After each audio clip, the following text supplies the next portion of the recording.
Right, now you'll be aware that Eskom has been in wage negotiations with its workers over a pay increase. The unions refused a 5% increase offer recently, but let's cross now to a press conference that's taking place soon after some of these negotiations. That was quite easy to do, but it took long to go through all the items that was discussed, management placed on the table, and that we've also demanded on the table, so that took us a long time. I guess I'm going to come and ask you the question. What happens? We're not going to ask you to speculate now. What's the way forward besides tomorrow morning they come back and they say, we're not moving? What does it leave you as a union? What options do you have? We always have options to go back to our members and get a fresh mandate if need be. But if Eskom continues to play marbles with the future of workers, then it's really frustrating. Okay, that's a round up for me. Any other questions? Okay, aren't we going to find ourselves where we were last week, where they will need to go back to the board? Well, they have requested to be allowed to go back. We do not determine who they are going to meet. They could be meeting their senior management, they could be meeting with the board, but we expect them to give us a feedback which should actually resolve this current impasse. I think that's it's your first day today. You're feeling No. I'm sure maybe it is for the first time that the media is here. So it's not for the first time I'm here. Even in the last wage negotiations of Eskom, when we signed an agreement in the CCMA, I was there. So it's just the fact that yes, I'm not here on daily basis because I'm responsible for negotiations in the other sectors. So, but I joined the team when I have time. Like tomorrow, I'll also rejoin the team. But I take that by tomorrow, we will have a clear indication as Labour as to where do we go from here. Because we can't just come to these wage negotiations every day where there is no progress. For example, today we came here. What we can say to the workers is that we only got 0.3, and that is worth a day. And to us, this is not worth taking it back to the workers. If by tomorrow everything is stalemate like it was stalemate when they were still offering a 0%. So I think we know the processes that we must follow. We just have to follow those processes because this is wage negotiations like any other wage negotiations. So we are not going to be frustrated by this employer. I hear you say that the unions are still united. So you're still all demanding 9%. Is that still the counter proposal still on the table? Because I was hearing 12% for NUM, 9% for Solidarity. NUMSA wasn't quite sure what their position was. So I want to understand, what does this united front entail? And I want to know the details around this wage demand, these 5 key issues. I know one of them is retrenchments, that you want to guarantee that there will be no retrenchments, but what are the other ones? No, I think we remain to where we were last week. We had a unanimous position which was presented, which the media knows, of 9%, 8.6 and 8.5. Today when Eskom came and presented a 5%, we rejected.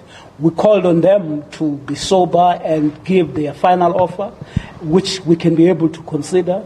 We had views on where we can move and not to move, but we wanted Eskom to be serious, and so we remained from where we were. Not that we could not, we have permutations that are written, which cannot be revisited. We understand this to be negotiations, but Eskom has not presented an offer that is worth of shifting from our own positions. And so if tomorrow Eskom comes back and they say 6%, 7%, what are the unions going to respond and say? Have you guys consolidated this mandate? Well, in the negotiations, we always deal with these issues in the actual theater of presentation and what are the offers on the table. You must remember very well that we basically carry mandate, we consult our members. Sometimes when offers are presented, we take a decision to know and to reject what we can even take back, like this 5%. But if there is a better offer, we will not, where we can afford our members an opportunity to reflect whether they want to accept and decide for them. So we are driven by mandate. So we will, if there's a better offer than what is on the table, we'll consider whether it is worthy to be taken back to get a mandate from our members, and that's the process. Lastly, on my part, if come Friday we don't have an agreement, we have a stalemate, is Labour then going to use their power on the ground and down tools? Well, we have gone through this. If you remember, we declared the dispute, we referred them to CCMA. The minister intervened where parties were on each other's throat. And he would have suggested that let's keep negotiations on track. We are in the negotiations. We wouldn't want to bargain in bad faith. We are genuine when we say Eskom must go back. They know what we are capable of, but that's not what we are advancing. We're advancing motivations that are scientific on why we think that Eskom should be able to move from where they are. I mean, we've presented comprehensive proposals, which we have unpacked for you during the day. And we think that it is within Eskom to be able to improve what is on the offer on the table.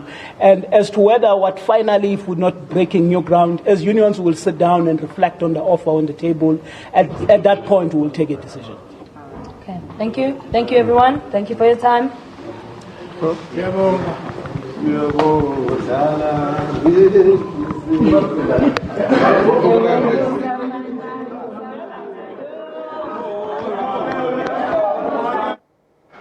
All right, so that looked like an impromptu press briefing that the union leaders were giving to the media there following all-day discussions. This wage negotiations at Eskom have been going on.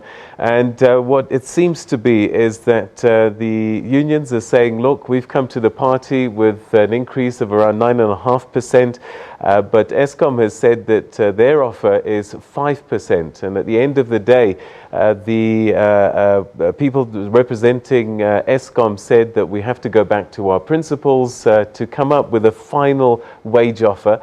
The unions are saying they're not going to budge until something reasonable is presented to them. We heard from Ivan Jim, General Secretary of NUMSA, saying that we've been presenting various proposals during the course of the day where Eskom perhaps could be saving money to be able to pay these employees. And they said that tomorrow they really need to come back with a story that is reasonable. There's a lot of frustration that seems to be coming through from the unions there. They said they're not going to allow themselves to be frustrated by this employer, though, and asked if that meant they might go back on strike. They said, look, we're not participating in these processes and negotiating in bad faith, and that we will allow the process to carry out, and depending on what happens tomorrow, decisions will then be taken. So the ball is in the court of Eskom at this stage. They're at 5%.